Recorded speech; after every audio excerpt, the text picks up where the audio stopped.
잘 오셨습니다. 감사합니다. 인사할 때 천사와 같은 얼굴이 보입니다. 인사는 참 좋은 것인가 봐요. 지나가는데 인사를 안 하고 가면 저놈의 자식 왜 이래? 남성은 그렇게 표현하고 여성은 어떻게 표현해야 돼요? 저 거시기가 왜 그래? 그런데 눈인사만 하고 가도 야, 나를 알아보네. 그냥 지나치면 날 무시하는 건가? 오늘 여러분들 속에 주 안에서 샬롬으로 인사하고 주의 은혜로 축복했는데 큰 복이 임하시기를 축복합니다. 오늘 함께 은혜 받으실 제목이 여사사 드보라. 우리 같이 한번 고백해 보겠습니다. 여사사 드보라.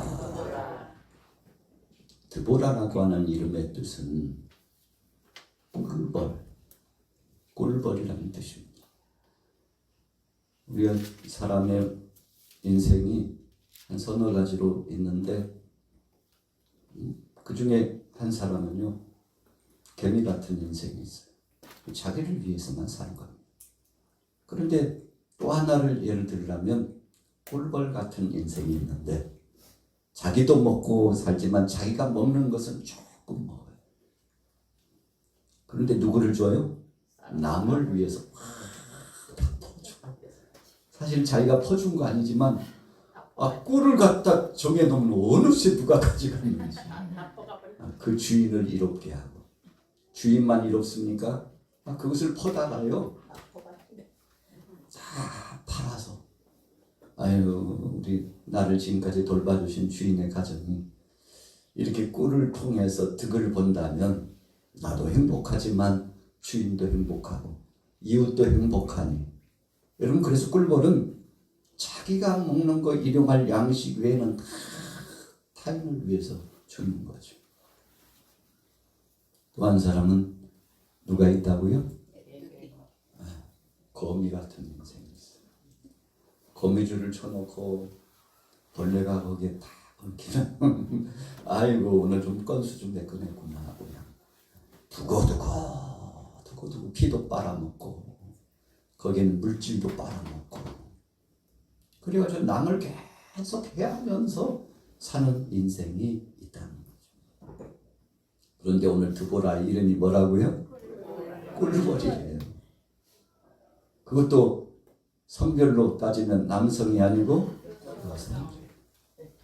그래서 오늘 제목을 정하면서 사사는 사사인데 여사사라고 표현한 거죠. 여러분 사사가 하는 일이 뭡니까? 사사의 직분이 뭔가요?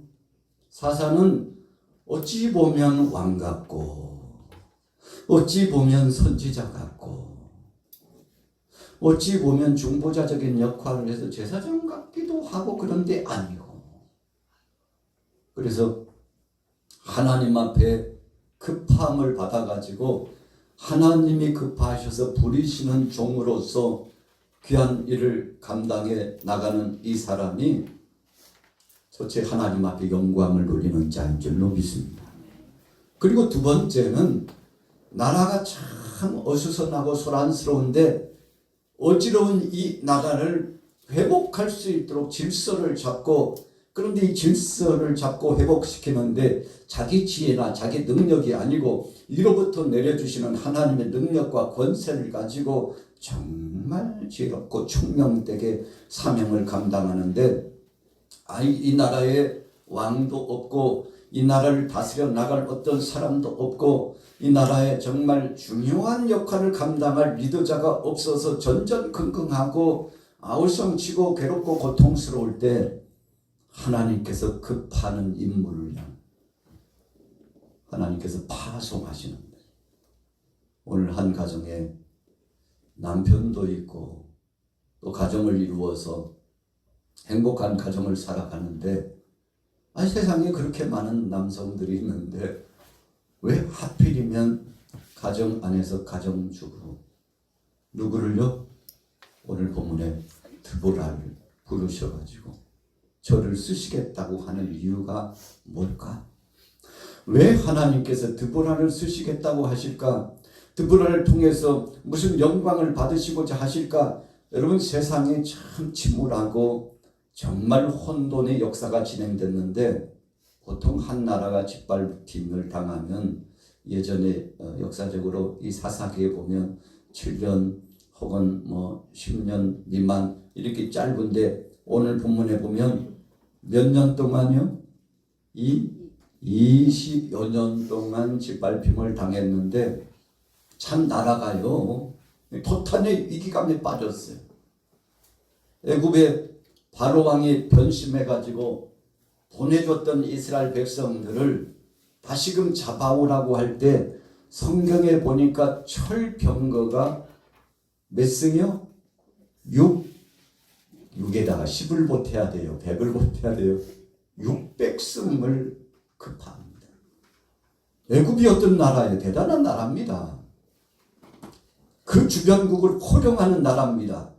그런데 오늘 본문에는 여러분 얼마나 많은 철병거가 동원됐어요? 이야, 우리 성경 한번 읽어보겠습니다. 자, 몇 절에 나와 있죠? 2절부터 우리 쫙 읽어보도록 하겠습니다. 시작. 여호와께서 하솔에서 통치하는 가나안 왕 야빈의 손에 그들을 파셨으니 그의 군대 장관은 하롯의 닭고임에 거주하는 시스라요. 야빈 왕은 철 병거 900대가 있어 20년 동안 이스라엘 자손을 심히 학대했으므로 이스라엘 자손이 여호와께 부르짖었더라. 대단한 나라입니다. 가나안 족속 중에 이렇게 거대한 세력을 갖고 있는 나라가 있었는데, 과거의 애굽은요 견줄 수가 없을 만큼 철병거 900승. 여러분, 철병거가 뭡니까? 말 2마리를 앞에 놓고 뒤에다가요 이 수레 같은 것을 엮는데, 그냥 수레가 아니에요. 전차입니다. 전차. 여러분, 좌우에 엄청난 이 쇠톱과 같은 예리한 날개가 있고요. 그래서 이 전차가, 여러분, 철병거가 앞에 먼저 팍 칙칙질하면서 쫓아내면요 양쪽에는 양날의 이 검이 지나가면서 군사들을 갖다가 다 제압합니다. 여러분, 그러니까 오늘날로 말하면 전차 부대 탱크와 같은 귀한 역할을 하는 것이 철병거인데, 이스라엘 백성들이 철병거 900승을 가지고 오세요. 이 제 앞에 들어오니까 힘 좀 쓰려고 하면 힘을 귀합해가지고 뭔가 진지를 구축하고 좀 나라를 어떻게 보존하려고 하면 어떻게 알고 와가지고요 쑥대밭을 만들고 귀한 것을 다 뺏어가고, 물자도 빼앗아가고, 젊은이들도 빼앗아가고, 여인들도 약탈해가고, 살 수가 없어요. 나라가 흉령해서 살 수 없어요. 무려 이 기간이 몇 년이었다고요? 20여 년 동안 짓밟히는데 그에 와서 살 수가 없어요. 그런데 이렇게 된 이유가 무엇인지를 우리는 알아야 됩니다. 오늘 우리가 이전 말씀에 보면 하나님께서 이 백성들을 어떻게 하셨다고요? 어떻게 하셨다고요? 물건 팔듯이 팔아버리셨다. 여러분, 이 팔았다는 의미에 아주 중요한 의미가 있습니다. 팔았다는 의미는 하나님께서 버리셨다는 거예요. 가만히 내려놓으셨다는 겁니다. 하나님의 주권적인 능력과 권세로 이 백성들을 돌보고 이 나라의 울타리를, 경계선을 하나님께서 지키시고 호위하시고, 가정을 지키시고 생업을 지켜주시고 모든 범사를 지켜주셔야 형통하고 복을 누리는데, 하나님께서 그냥 내려놓으신 거예요. 그랬더니 가나안 족속이 들어와가지고 땅을 짓밟기 시작하는데 감당할 수가 없습니다. 여러분이 팔렸다는 것은 주권을 상실한 나라가 됐다는 것을 의미합니다. 하나님의 능하신 손이 그냥 내려놓으셨어요. 그러니까 나라가 온통 어수선하고 어지럽고 질서가 깨지고 아수라장이 되고, 도대체 이게 나라냐고, 도대체 이게 우리가 살만한 땅이냐고, 이러다가 다 죽겠다고 정치, 경제, 문화, 군사, 경제, 교육 과학 모든 분야가 쑥대밭이 되는데 여러분 그래서 하나님이 붙잡아 주시지 않으면 그 모든 것들이 다 파손하는 배처럼 깨어지는데 이유가 뭘까요? 자, 큐티 시간. 왜 하나님이 파셨을까요? 왜 하나님이 내려놓으셨을까요? 악을 행했어요. 우리가 사사기 1장에 보면 두 가지가 나와요. 첫째는 우상 숭배고 두 번째는 하나님을 떠나서 범죄했기 때문이죠. 여러분 그래서 우리가 사사기를 보면 하나님께서 여호수아 이후에 나라가 점점 쇠퇴해지잖아요.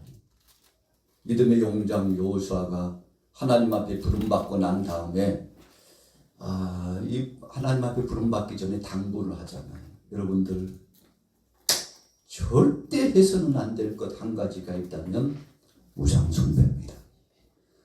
그리고 이방인들과 더불어서 절대 언약하면 안 됩니다. 여러분 언약한다는 것은 손을 잡는다는 것인데 손을 잡았다는 것은 세상 문명과 세상의 세풍을 하나님 말씀보다도 더 귀하게 여기고 그래서 세상 풍조와 세상의 법이라고 하는 것, 이 잘못된 하나님의 뜻을 거스리는 이 악법이 마치 우리의 삶을 좌지우지 해주는 것처럼 추종하고 쫓아가는 것을 의미합니다. 여러분 그래서 우상 숭배와 세상의 풍조를 쫓아서 하나님 앞에서 말씀을 경시한 이들에게 다가오는 환난과 고통은 외세의 침략을 통해서 엄청난 고통이 찾아온 것입니다. 자 보세요. 2절 중반절에 가나안 왕 야빈의 손에 그들을 파셨으니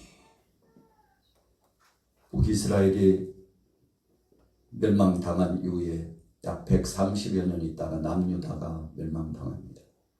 그런데 오늘 2절 말씀에 의하면 북이스라엘은 아수르에 파신 거예요. 야야 너희들이 가져. 하나님이 아수르에 판 겁니다. 남유다는 어디에 팔았죠? 바벨론에 파신 겁니다. 여러분 영적인 의미가 있어요. 우리 대한민국이 여러분 팔리면 되겠어요? 안 되겠어요? 안 됩니다.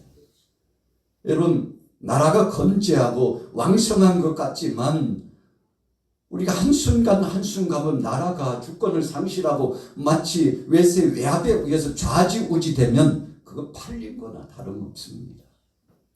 여러분 주권을 상실한 나라는 그런 엄청난 모욕을 당하고 고통당하는 겁니다. 70여 년 전 보세요. 나라가 도탄의 위기에 빠졌죠. 6.25 동란이 찾아왔습니다. 그보다 조금 더 앞서서 여러분 80여 년 전을 보세요. 일제 강점기 속에 그 고통을 당했던 이 나라가 어땠습니까? 주권을 상실하고 해방의 감격을 누리고 얼마 되지 않았는데 북쪽은 공산주의로 남쪽은 자유민주주의로 이렇게 바뀌어가지고 이거 어떡하나. 하나 되고 싶어도 하나 되지 못해.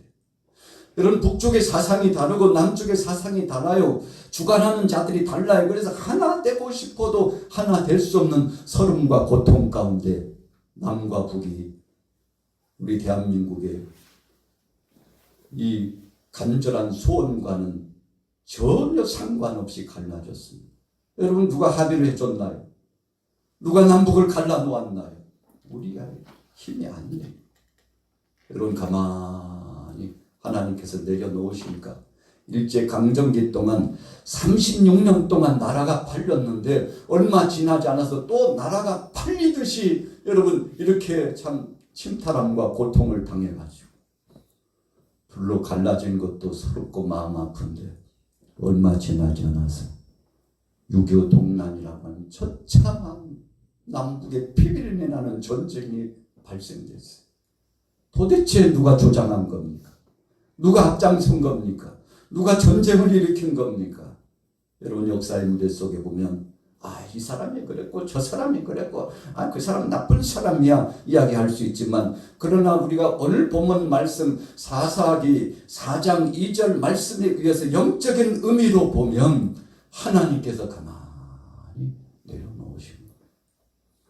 여러분 우리가 영적으로 보면 신사참배를 통해서 하나님의 뜻을 거스리고 교회가 타락하고 교회가 사명을 감당하지 못하니까 여러분 나라가 위급함에 빠졌어요. 또 신앙적으로 보면 교회가 또 엄청난 소용돌이와 혼란이 과중되고 남북이 갈라진 그 고통 속에서도 또 교회가 갈라져가지고 네 판이 내 판이 하고 또 교회가 갈라졌어요. 여러분 6.25 동란이라고 하는 쓰리쓴 아픔과 상처가 그냥 어쩌다 보니까 우연히 온 것이 아니라 먼저 믿음의 사람들이 하나님 앞에 온전히 서지 못했기 때문에가 1번지고 두 번째는 온 국민들이 정신을 차리지 못하고 하나님 없이도 살 수 있다고 인간적인 사상과 인간적인 논제와 자기 중심적인 생각 때문에 하나님을 멀리하게 되니까 나라가 위급함이 찾아옵니다. 그렇다면 2024년도와 25년도를 지나면서 나라가 이렇게 위급하고 어려움을 당하는 이 책임이 어디에 있습니까? 여러분 오늘 본문 말씀에 의하면 먼저는 믿음의 사람들이 하나님 앞에서 깨어있어서 기도하지 않았기 때문에 저와 같은 목회자들과 우리 성도들이 하나님 앞에 눈물로 회개하고 자복하고 철저하게 깨어서 하나님 중심 말씀 중심 하나님이 이 나라를 지금까지 세워주셨는데 앞으로도 하나님이 도와주셔야 된다고 새벽에도 저녁에도 하나님 앞에 울부짖는 믿음의 사람들의 간절한 기도가 있어야 되는데 여러분 이 기도와 소원이 없이 사람들이 세상 정욕적으로 세속 중심으로 하나님의 은혜를 잊어버리고 육신적인 소욕에 여러분 여러 가지 인간적인 행보 속에 잠식되어 들어갔기 때문에 그렇게 되었다는 것입니다.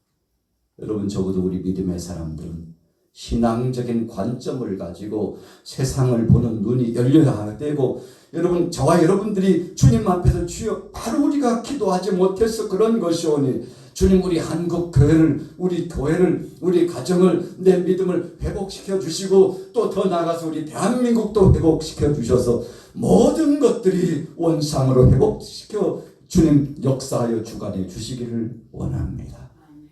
할렐루야.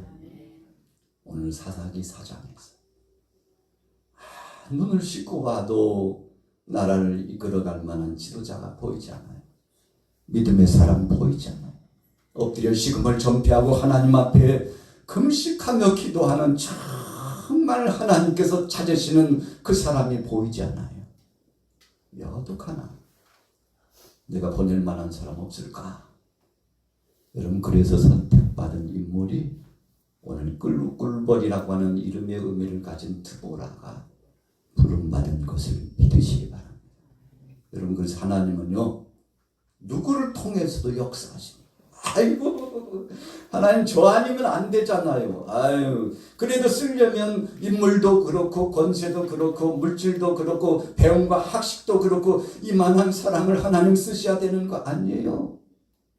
그런데 하나님은 말씀하십니다. No. 내가 쓰는 자는 내 마음에 합한 자, 내가 쓰는 자는 겸손한 자, 내가 쓰는 자는 하나님 앞에 영광 드리고 하나님을 두려워할 줄 아는 자, 내가 쓰는 자는 공의가 실현되기를 원하고 정직하게 행하는 자, 내가 쓰기를 원하는 자는 하나님을 두려워할 뿐만 아니라 사람들을 나보다도 더 존중히 여기는 그래서 사랑이 가득하고 충만한 사람, 바로 그 사람을 내가 쓰기를 원한다. 할렐루야. 여러분 이 시대에 우리가 나라가 회복되기를 원합니까? 가정도 회복되기를 원합니까? 모든 것들이 제자리를 잡기를 원합니까? 여러분 답이 다른 데 있는 것이 아니에요. 우리 같이 따라해 보겠습니다. 하나님이여, 내가 먼저 회개하오니 용서하시고 새롭게 하옵소서. 여러분 그렇습니다. 해 아래는 뭐가 없어요? 새 것이 없나니. 한 40여 년 전에 해 아래 새 것이 없나니 찬양하고 그 찬양을 할 때마다 얼마나 은혜스러웠는지 몰라요. 나도 예수 안에서 새 사람이 되었구나. 새로운 피조물이 되었구나. 주님 감사합니다. 여러분 그래서 우리가 초대교회 당시 2000여 년 전에 교회가 세상을 이끌어갔습니다. 그렇게 크리스찬 수가 많지 않았어요. 그런데 교회가 세상을 이끌어갔어요. 세상이 교회를 보고 감동했어요. 세상이 믿음의 사람 크리스찬들을 보면 눈물을 훔쳤어요. 왜요? 여러분 육신적으로 보나 모든 것들로 봐서는 참 미력하고 약한 자였는데 그들이 살아가는 삶을 보고 그들이 말하는 말의 씨를 보고 그들이 행동한 언행 심사를 보면 감동이 되고 본받을 만하고 빛의 역할을 감당하고 그렇게 핍박하고 곤고하게 하고 채찍질해도 그리스도의 사랑으로 품고 다가가고 손에 손을 맞잡고 용서와 화평의 무대 가운데서 손에 손을 잡아주니 베드로가 예수님 앞에 가가지고 예수님 용서는 7번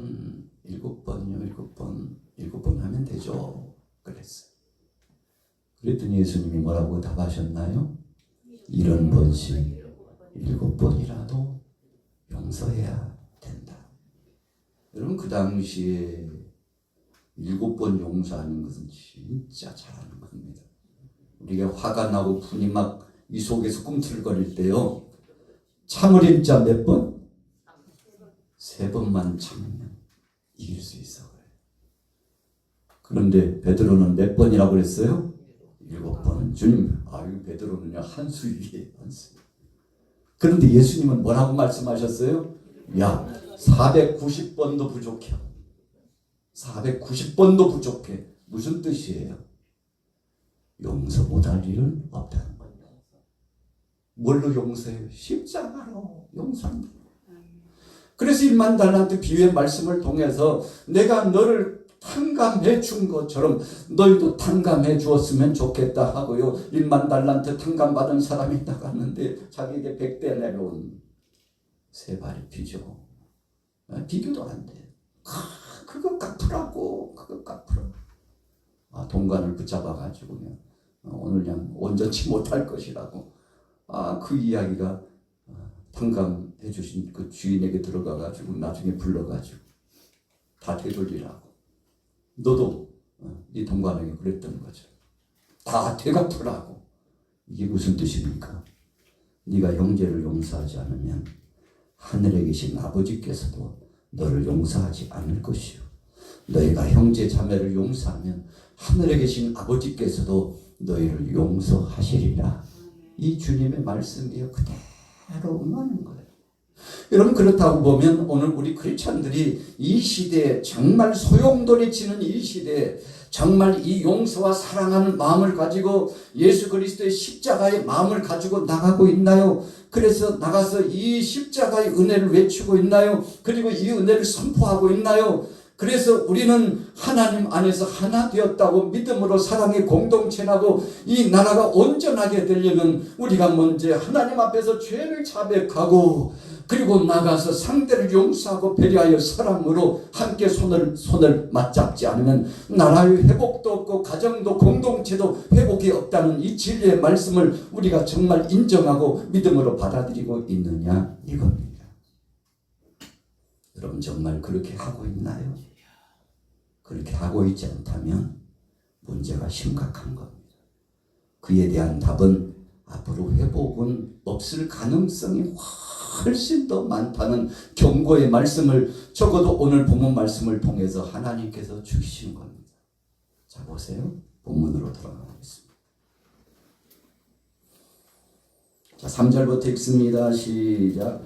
야빈 왕은 철병거 900대가 있어 20년 동안 이스라엘 자손을 심히 학대했으므로 이스라엘 자손이 여호와께 부르짖었더라. 그때 라비롯의 아내 여선자 드보라가 이스라엘의 사사가 되었는데 우리 따라해 보겠습니다. 하나님 앞에 부르짖으니 부르짖었다는 것은 회개를 했다는 것. 눈물로 그래도 감사한 것은 많은 믿음의 사람들이 모여가지고 눈물로 하나님 앞에 회개운동을 진행하고 있어요. 여러분 다른 것 말고 진정성 있는 회개운동이 있느냐 이겁니다. 하나님 앞에 우리의 죄가를 회개하고 여러분 그래서 나라 민족의 죄를 회개하고 나 자신의 죄를 회개하고 회개운동을 진행하면 여러분 하나님께서 친히 역사하시고 주관하여 주실 줄로 믿습니다. 1910년에 1909년 10년에 계속 진행됐던 본물처럼 일어나고 있었던 회개 운동이 여러분 나라의 해방의 간격을 끌어왔어요. 그 당시에는 잘 몰랐어요. 아이고 사람들이 몇 모여가지고 몇백 명 모여가지고 기껏해야 몇천 명 모여가지고 회개 운동한다고 뭐 나라가 어떻게 되냐고 그 당시에는 사람들이 비웃었을지 몰라도 그것이 작은 불꽃이 하나가 큰 불을 일으키듯이 여러분 평양 장전교에서 시작됐던 그 회개 운동이 전국으로 퍼져가지고 여러분 사람들이 하나님 앞에서 철저하게 회개하고 하나님 앞에서 믿음으로 나아갔더니 그 회개 운동, 그 기도 운동, 그 예배 운동을 통해서 나라가 새롭게 되었는데 여러분 그래서 회개 운동이 일어나는 것은 두렵고 떨림으로 우리 자신들을 성찰해보고 다시 한번 돌아볼 기회가 이루어졌다는 것을 의미하는 것이니 감사합니다. 그래서 우리는 새벽에도 지금 회개 운동을 해야 돼. 하나님 내 죄를 용서하옵소서. 오늘 주일날도 예배할 때 주님 내 죄를 용서해달라고 우리 교회를 용서해달라고 이 나라 이 민족을 용서해달라고 주님 이 모든 백성들을 새롭게 하고 하나님의 은혜 가운데 바로 서게 해달라고 누구 따질 것 없이 모두가 주님 앞에 서야 된다는 관점을 가지고 회개 운동이 진행되면 이 부르짖음이 있으면 그때 하나님께서 꼭 집으신 하나님의 사람을 세우실 줄로 믿습니다. 여러분 답이 여기에 있어요. 사람을 세우고 내리는 것은 사람이 하는 게 아닙니다. 사람이 하려고 그러면 문제가 생겨요. 하나님께 맡기면 되는데 사람이 인위적으로 하려면 문제가 생겨요.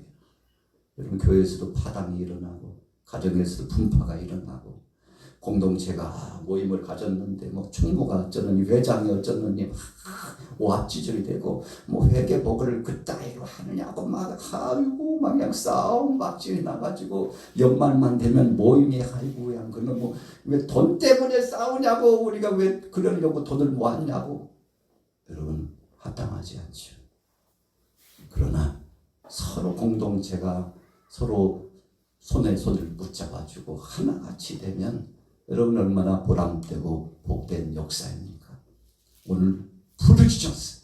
회개 운동이 일어나니까 하나님께서 얼마나 급하셨으면 야 드보라라고 불러라 드보라 전사를 급포해가지고 이 사사 드보라 내가 보니까 그래도 신실하고 겸비해가지고 부족한 것 많지만 부족해서가 아니고 믿음만 있으면 그 믿음 위에 내가 함께 할 것이니 여러분 그래가지고 오늘 본문에 동역자들을 붙여주시는데 여장부 대단합니다. 여러분 우리나라도 역사 이래 여장부들이 많았잖아요. 남성 장부들도 많지만 여장부들도 많았어요. 하나님이 그들을 통해서 영광을 받으시고 때마다 시마다 하나님의 뜻을 이루어 나가실 줄로 믿습니다. 자 본문으로 돌아가 볼게요. 자, 5절부터 읽습니다. 5절부터 시작. 그는 에브라임 산지 라마와 베델 사이에 드보라의 종려나무 아래에 거주하였고 이스라엘 자손은 그에게 나아가 재판을 받더라. 드보라가 사람을 보내어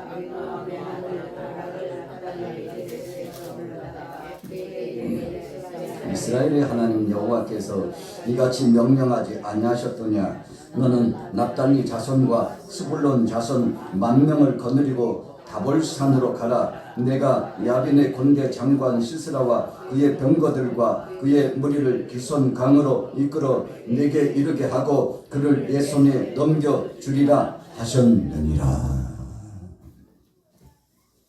여러분 그래서 기도 운동이 일어나면 두렵고 떨리고 간절한 소원이 있는 겁니다.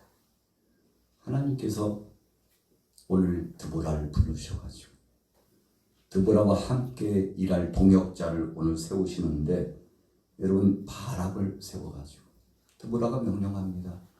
하나님이 확증을 주셨는데 이 야빈의 일당들 하나님께서 치시고 능한 권세 가운데서 승리하도록 그래서 시스라를 대장으로 한 이 군사들이 오합지졸이 되고 하나님이 능하신 권세로 치니까요. 여러분 아수라장이 돼요. 어찌 보면 자기들끼리 싸워서 죽는 것 같아요. 하나님께서 그 중심 무대에 임재하셔서 싸워주시는 것 같아요. 기드온과 300명 군대가 나가서 적들과 이 미디안 족속들과 싸우는데 여러분 사실은 300명은 그냥 순종한 것뿐이에요. 항아리 속에 횃불을 들고 나가서 때가 되니까 항아리를 깨트리고 횃불을 높이 올리면서 여호와 하나님을 외치고 기도원을 외치니까 여러분 중요합니다.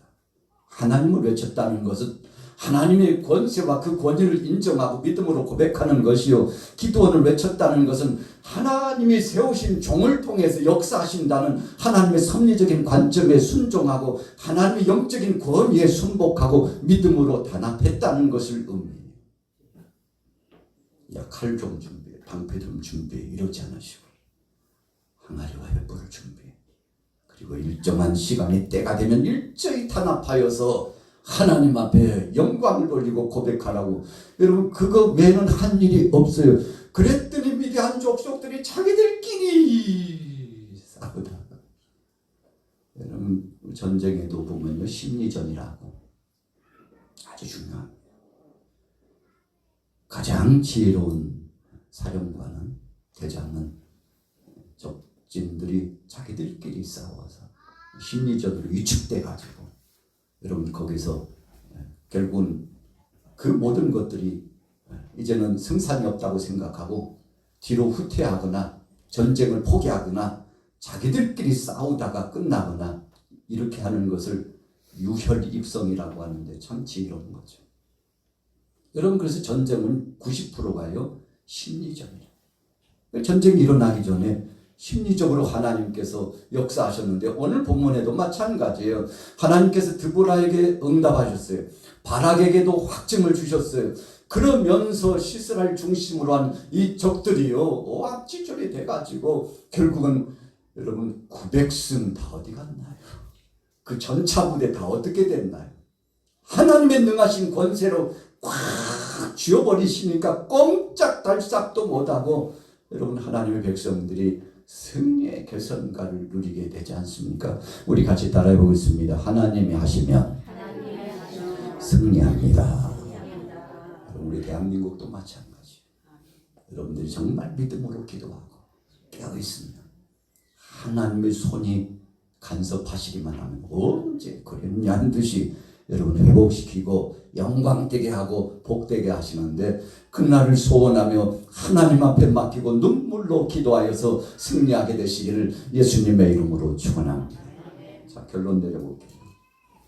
자, 7절부터 읽어 나갑니다. 7절 시작. 내가 야빈의 군대 장관 시스라와 그의 병거들과 그의 무리를 기손 강으로 이끌어 내게 이르게 하고 그를 내 손에 넘겨주리라 하셨느니라. 바락이 그에게 이르되 만일 당신이 나와 함께 가면 내가 가려니와 만일 당신이 나와 함께 가지 아니하면 나도 가지 아니하겠노라 하니 이르되 내가 반드시 너와 함께 가리라. 그러나 내가 이번에 가는 길에서는 영광을 얻지 못하리니 이는 여호와께서 시스라를 여인의 손에 파실 것임이니라 하고 드보라가 일어나 바락과 함께 게데스로 가니라. 자, 9절 21절로 넘어가 봅니다. 건너뜁니다. 21절 읽습니다. 시작. 그가 깊이 잠드니 헤벨의 아내 야엘이 장막 말뚝을 가지고 손에 방망이를 들고 그에게로 가만히 가서 말뚝을 그의 관자놀이에 박음에 말뚝이 꿰뚫고 땅에 박히니 그가 기절하여 죽으니라. 여러분 용장 바락을 세웠는데 바락이 비겁해요. 하나님께서요 바락을 쓰시기는 쓰셨지만 선두에 쓰시지 않고 적장 시스라를 마침내 하나님께서 그를 치시는데 오늘 보니까 여인 누구요? 야엘. 아유 가정의 주부가요. 여인이 적장 시스라를 갖다가 늘 이 당시 풍속은요 천막 짓는 데는 여성이 더 능란했대요. 말뚝이라고 그러죠. 이 팩 박는 데는 여성들이 대담한 괴력을 발휘하는 여러분 요즘 지금 쇠망치 아니에요. 나무망치. 낭망치를 가지고 이 팩을 말뚝을 박는데 늘 하던 거 이거. 다윗이 족장 골리앗을 무찌를 때 하나님께서 목양을 할 때 그에게 늘 선용하도록 했던 물매와 돌을 가지고, 아이고 창도 아니고 칼도 아니고 방패도 아니고요, 물맷돌 가지고 돌 하나를 갖다가 새 잡듯이 맹수때 퇴치시키듯이 하니까 골리앗이 한 방에 죽었는데, 오늘 여인 야엘이 쉬스라 이런 천막에서 쉬다가 깊이 잠에 들었는데 그 틈을 타가지고, 우리가 이 어린이들이 놀이를 해도요, 이 대장을 이렇게 세웁니다. 동네에서 아이들이 놀다 보면 대장을 세워. 여러분 그냥 놀이를 하지 않고 이웃 동네 아랫 동네가 이렇게 놀이를 할 때 보면 치열합니다. 그냥 이기려고요, 게임을 하나 해도요, 그래서 선대선 대장을 공략하려고요, 첨예하게 대립합니다. 시스라 군대 대장이 죽으니까 모든 것이 끝났어. 여러분 오늘 하나님께서 여성 드보라를 통해서 출발을 하셨는데 마침표를 누구를 통해서 맞추셨어요? 야엘을 통해서 맞추셨어요. 하나님께서 여성을 통해서 아주 기묘한 역사를 진행했는데, 오늘 여러분들을 통해서 하나님이 역사하실 줄로 믿습니다. 여러분 그래서 오늘 드보라 이야기를 하면 목사님 남성은 뭐예요? 남성은 뭐예요? 하나님께서 그 시대적으로 쓰시는 사람의 남성 여성 가리지 않고 쓰신다는 아주 중요한 의미가 있는데, 오늘 여러분들 드보라가 꿀벌이라는 이름을 가지고서 하나님 앞에 부름받았는데 정말 기묘하게 자신이 할 수 있는 범위를 최선을 다하여 수고하고 헌신했더니 나라가 평화롭게 되고 백성들이요 안식을 누리고 하나님의 은혜를 누리게 됐는데, 여러분 많은 사람 아니에요. 우리 같이 따라해 보겠습니다. 한 사람 내가. 여러분 수로 말하면요, 성경에 보면 한 사람이 굉장히 중요했어요. 모세 한 사람, 족장시대 아브라함 한 사람. 여러분 그리고 신학에 넘어와서 베드로와 이 바울 각각 그 사람이, 베드로는 유다인 중심으로, 바울은 이방인 중심으로 엄청난 사역을 진행하지 않습니까? 오늘 여러분 한 사람이 주님 앞에 부름받아서 쓰임받는데 이 나라가 회복되는 최전방 최일선에서 기묘한 사역, 기도운동, 하나님 말씀 중심으로 사랑의 공동체를 회복시켜 나가는 이 운동을 통해서 하나님 영광 드러내고 나라도 회복시키고 하나님의 뜻이 이루어지고 하나님 나라가 확산되고 확장되는 놀라운 복이 있어지시기를 예수님의 이름으로 축원합니다.